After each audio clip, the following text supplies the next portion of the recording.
hamil ini jadi sorotan. Apa sih kemarin saya nyebutnya? Yodium mas. Salah ya? Mas. Itu salah mas. Itu kan jadi sorotan itu mas. Oh, oke. Ya mohon maaf, mohon dikoreksi ya. Harusnya apa tuh mas kalau bukan asam sulfat? Di sananya apa? Asam folat. Kemarin saya nyebutnya apa? Asam sulfat. Asam folat. Ini jadi sorotan ini.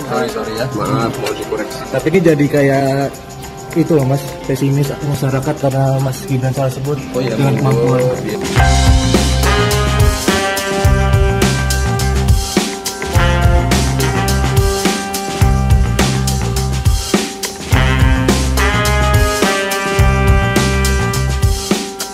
Nah kan di sini kemungkinan membuat Gibran terkaget-kaget. Karena apa? Karena di sini ibu hamil trending topik di Twitter dan bahkan juga asam sulfat. Nah, di sini asam sulfat juga trending topik di Twitter.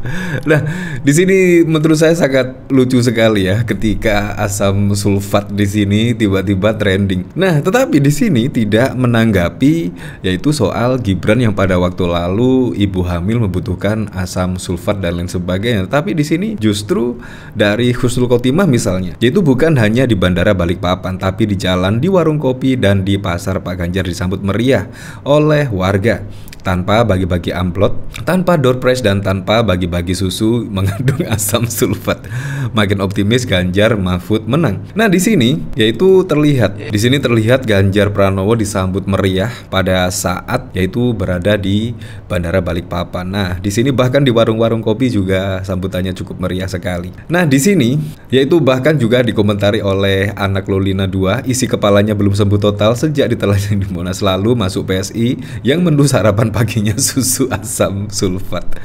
Mengenai asam sulfat di sini ya, begitulah. Jadi sangat banyak sekali, bahkan juga sampai saat ini trending. Masih saja berupaya membenarkan hal asam sulfat yang jelas-jelas salah. Ya, bahkan pada waktu lalu ada pendukungnya ya. Ada pendukung dari Gibran Rakabuming Raka membenarkan yaitu asam sulfat yang diucapkan oleh Gibran pada waktu lalu. Padahal juga jelas-jelas salah di sini. Di sini bahkan juga dikomentari oleh Narkosum, biar warga yang menilai template banget. Kemarin salah sebut asam sulfat.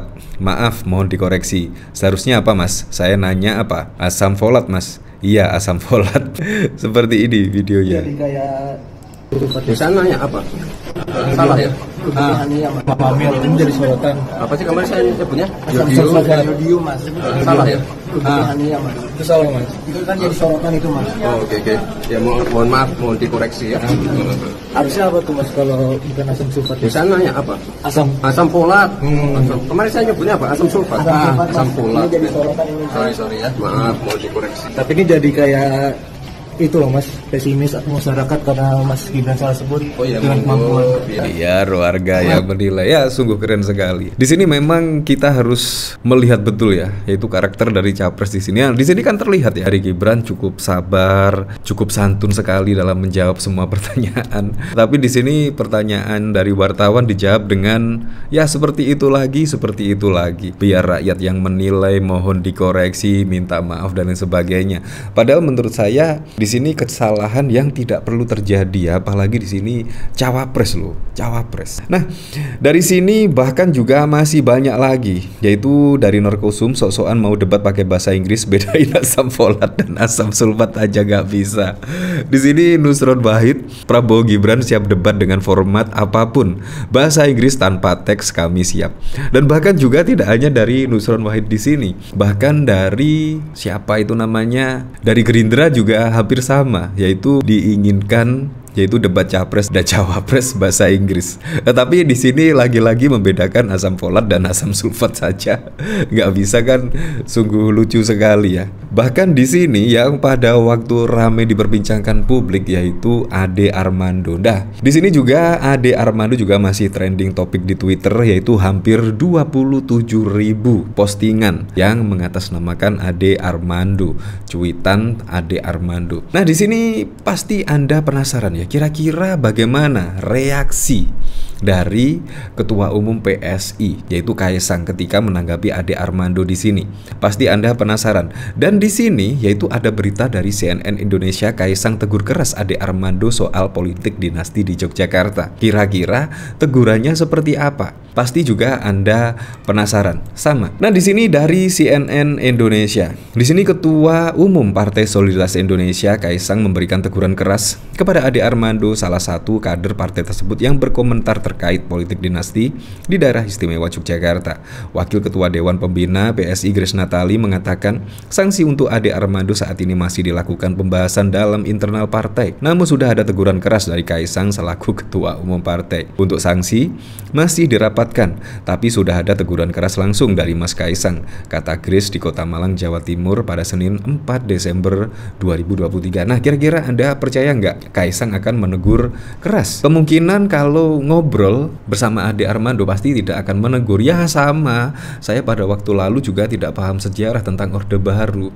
Kita sama ya bro, kemungkinan seperti itu kurang lebih. Pada waktu lalu memang Kaisang ketika dimintai keterangan oleh wartawan tentang pernyataan Ketua Umum Megawati yang menyebut presiden saat ini, penguasa saat ini seperti Orde Baru, dan bahkan ketika dimintai klarifikasi atau pernyataan wartawan kepada Kaisang di sini, Kaisang pun menjawab, menurut saya sangat lucu sekali ya jawaban dari Kaisang bahwa definisi Orde Baru saja tidak tahu. Sangat lucu sekali. Nah, dari sini saya penasaran kira-kira komentarnya seperti apa ya. Di sini dari Yusuf Dundum Sandiwara. Saya ditegur bro Ketum PSI Kaisang Pangarep. Di sini dari Roni, dia manusia bodoh menyinggung politik dinasti. Itu sudah menampar para keluarga dan kerabat keraton dinasti Mataram dari pendiri sampai sekarang. Kita tunggu Pilpres suara Jogja Solo kemana. Tenggelamkan PSI. Salfok banget sama raut wajah Mas Giring. Idealisme Ade Armando sudah hilang. Jarang-jarang Ade Armando ngomong nyerempet bener, tapi malah ditegur keras. Yang keras dipaksa bener, yang bener dibilang salah nasib nguber kepentingan. Nggak cukup deh media. Kalau bisa selesaikan turun ke Jogja untuk mediasi.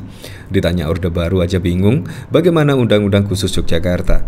Tahunya dari media. Kok baru sekarang ngomong setelah digerus kantor PSI? Di sini masa di DIY demo kantor DPP PSI bahwa foto Ade Armando dicoret. Ya, di sini banyak komentar-komentarnya ya. Memang pada minggu-minggu lalu selain asam sulfat juga ada kejadian yang sungguh sampai membuat viral ya dan menghebohkan. Yang pertama yaitu pada waktu lalu ketika Ade Armando itu menyebut Jogja politik dinasti dan lain sebagainya, dan juga asam sulfat. Sungguh lucu sekali. Asam sulfat loh. Di sini terlihat ya kualitasnya. Nah, memang pada waktu lalu ketika Kaisang tiba-tiba menjadi Ketua Umum PSI bahkan banyak kritikan. Ya menurut saya sih terserah PSI saja lah ketika mau mengangkat Ketua Umum Kaisang. Menurut saya tidak masalah. Tetapi yang menurut saya itu benar, yaitu pengkaderan itu menurut saya wajib ya. Dan akhirnya tidak sampai seperti ini karena memang prosesnya semuanya instan. Dari Kaisang menjadi Ketua Umum juga sangat instan. Ketika pada waktu lalu Gibran menjadi cawapres dari Pak Prabowo Subianto juga sangat instan sekali. Tiba-tiba menjadi cawapres, padahal juga menjabat sebagai wali kota Solo ya belum genap 3 tahun lah. Tiba-tiba saat ini menjadi cawapres. Ya tetapi apapun itu menurut saya kita kembalikan lagi lah ke masyarakat. Besok menentukan siapa untuk memimpin Indonesia ke depan, untuk menjadi presiden pada periode 2024 hingga 2029. Ya semoga sajalah apapun itu, semoga saja kita mendapatkan presiden yang benar-benar bisa mementingkan, bisa mendengarkan suara masyarakat, bisa mendengarkan aspirasi dari masyarakat. Yang lebih terpenting lagi adalah bisa dekat dengan masyarakat Indonesia. Ya apapun itulah untuk Pilpres 2024 mendatang, semoga saja berjalan dengan aman, berjalan dengan lancar, dan yang paling penting berjalan dengan jujur dan juga adil.